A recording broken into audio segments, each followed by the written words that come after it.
Let's give you a war, farming, and trophy base for every single town hall level, as well as information on why they work.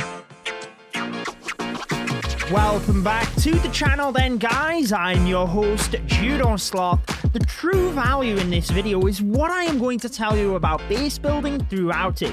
Clash Champs have kindly provided pro-build exclusive bases for this video. Also, only 27% of my viewers are actually subscribed to the channel, so if you enjoy my content, you don't want to miss the videos, I'd recommend subscribing. Town Hall 1, tutorial. Town Hall 2 and 3, you cannot copy base links. Let's be honest, it's not going to take you long to build this. You're trying to protect your major defense at Town Hall 2, that is the Archer Tower. Town Hall 3, you now have the Mortar, which you will either centralize this or the Town Hall. Since you can't copy base links, this is a hybrid base, acting for war, farming, and trophy pushing, because it's easier for you to copy just one base. Town Hall 4, hurrah! We can now copy base links, but you can only house one base. So the farming and trophy base is merged together, really trying to protect the air defense and the Mortar, your two pivotal defenses. At any level, you're trying to defend the attacks you're likely to be attacked by. In war, the air defense becomes the centralized defense. You're not worried about the Town Hall. It's all about defending the 3-star, not the 2-star. So if you have extra builder huts, you might actually throw them into the corner of the base. At this lower level in the game, this is when you might trip your opponent up and potentially make them time fail. From Town Hall 5 onwards is where I will provide you with a farm, trophy, and war base. For the higher Town Hall levels, I will also provide you with a recommended defending CC for the trophy and war base. I will try and point out the differences in trophy and farm bases, but a trophy base protects the stars, the farm base protects your loot. Town Hall 5 in war, it is still tricky to defend, but you're trying to make it difficult for giants to path through the base. Town Hall 6, as you are unlocking more storages, you have to start spreading them around the base. If you have them all in one spot and the attacker cracks into that area, you lose all of your loot. So we're trying to minimize that. In terms of a trophy base, we can use the storages as high HP barriers. So we are absorbing damage and buying the defense's time to shoot at the attacker. In war at this level, you can now really start to maximize the use of your traps. So for example, on a basic level, the spring trap, placing this in between defenses so that giants are funneled over the top of it and they're gone. Town Hall 7, you have to start thinking about defending your Dark Elixir in order to upgrade your Barbarian King. Now, the farming base has the Dark Elixir drill on the inside of the base, because if you are offline for any period of time, the attacker can steal 75% of the Dark Elixir within the drill. So it's quite wise to have that on the inside of the base. Trophy pushing wise, the base looks pretty similar. We've just moved the splash defenses inside the base a little bit, moved that Dark Elixir drill to the outside. War is war, though. That is why the bases look so different. Now, at Town Hall 7, it's really dragons and hog riders. So the air defense are extremely difficult to path to here for either dragons or balloons, and hog riders also have potential of double giant bombs, but it's really not predictable as to where those double giant bombs are. There are multiple gaps around the base where a double giant bomb combination could be hiding. So you're always trying to assure your opponent cannot predict where your traps will be. The clan castle is also non-lurable. You always want to try and do this, meaning they have to take down some buildings before they can lure the troops, or they have to battle them in the center of the base when all the defenses are firing at them as well. It's important to let you know as well that the best bases will always be custom ones. I like the Clash Champs website for getting bases, but custom bases you would have to build or purchase the pro bases. And if you were interested in purchasing custom bases, I actually have 10% off with code JUDO. Within the Town Hall 8 farm base, you can see a lot of the principles we've already talked about, the spread out storages. We also have a somewhat centralized clan castle. If you are filling this, it can be one of your major defenses, and also the base is not weak from any one direction. A quick tip as well, if you did have a lot more gold than elixir, for example, you can drag the gold storage over the top of the elixir storage and they will automatically switch. So it's a nice easy way of better protecting the resource you have the most of. You can really start to see the difference in trophy bases now though. Storages pushed out to the side, using them as shields for the defenses. Town Hall centralized, trophy pushing, you're trying to defend the 2-star as well. And for this base, it is a nightmare for dragons, which you will typically be hit with, and also a go wipe style attack. It's very difficult to path into the center of the base. Reiterating that for war, it is about protecting the 3-stars. Whilst you can run an anti-2-star base, for example, in the clan war leagues when people only get 1 attack, the reason you're not as interested in the 2-star is they have more time to plan. They have multiple attacks. So you can use the Town Hall as a psychological barrier. People might want to attack into the Town Hall when realistically it's not the best play against this base, but also it means you can centralize the main defenses you're trying to protect. It's really only at higher level when the Town Hall becomes a defense that we start positioning it in the base. Town Hall 9, I am sure you will agree, it is all about the Dark Elixir. You have 50 extra hero levels to get them both to level 30. So I always like to have my DE storage centralized. Base is still symmetrical, it's not weak from any one angle, and the storages are also not easy to get from the outside with goblins, but they are spread out whereby someone would have to get all of the way through the base to get every single one of them.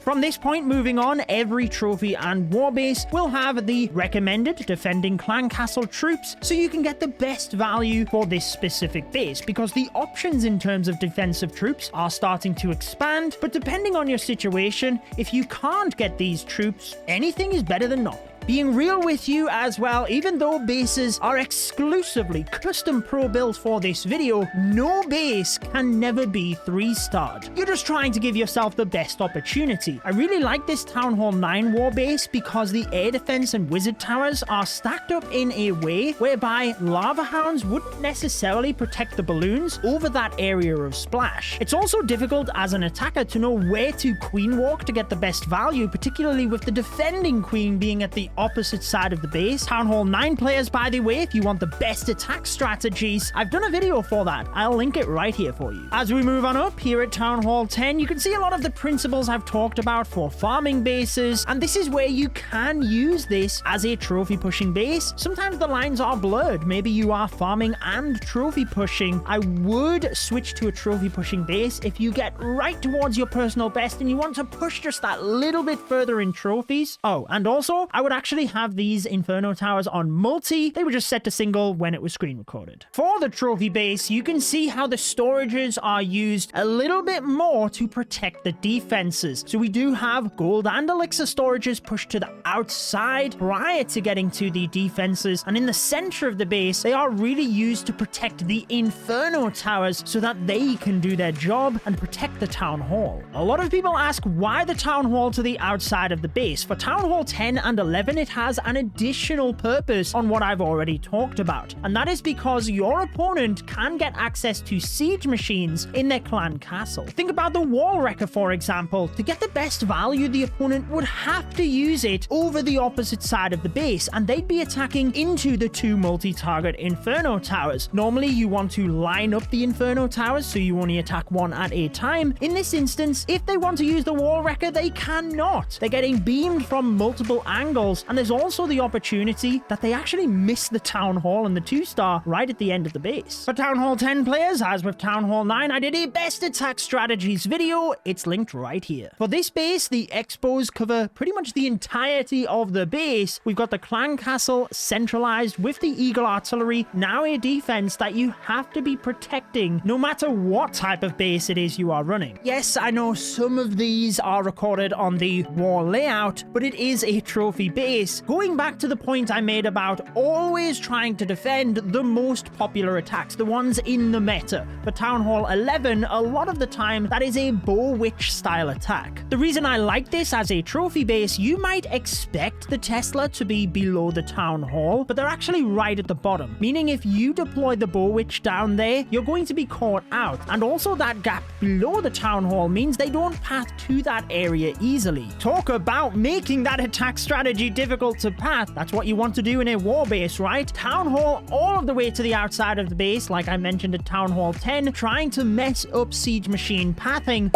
the triangulation of very important defenses. Eagle Artillery at the top and the multi-infernos split down at the bottom. This is crucial in base building for any town hall level. You do not want to give away multiple tier 1 defenses in one area. And if you're wondering what I'm talking about with tier 1 defenses, I'll link my base building playlist right here for you. Town Hall 12, and although your town hall still acts as a storage, it also is a defense now, so you have to position it accordingly. For this base, the attacker is really only going to attack from either the northeast or the southwest, and there's multiple storages at either end of the base as well. It's very tricky to get every single one of them. We also have this area in the middle that's a little bit better protected, and you can use the trick I showed you earlier on in the video to easily switch your storage that has the most resources into there. With the town hall being your major defense, you can see why it has a pivotal role in the trophy base. With this ring style base, we have a huge compartment down the bottom where we are hoping the opponent's troops are trapped walking around this area. Meanwhile, the 3 multi-target infernos are beaming onto them the entire time. You may also notice on the war bases at this level, you're starting to see more traps on the outside. This is to bait popular entries. It's essentially how the pros defend in Clash. They make their base look weak to a certain point, so the attacker will use a strategy in that area, but it's trapped, and you catch them off guard from the very beginning. For example, the tornado and air bombs to the top right, trying to bait in the battle blimp entry. Town Hall 13, and even at this level, you see the principles I've been talking about throughout the video. The defenses pushed further to the perimeter to protect the storages behind them, but obviously the storage is still pretty spread out, and the Dark Elixir, well protected in this base. You've unlocked the Royal Champion, so you're going to want to upgrade her as fast as possible. Now that you're getting towards the higher Town Hall levels, your opponents are getting stronger. They're more likely to 2-star, so the trophy bases start protecting the 3-star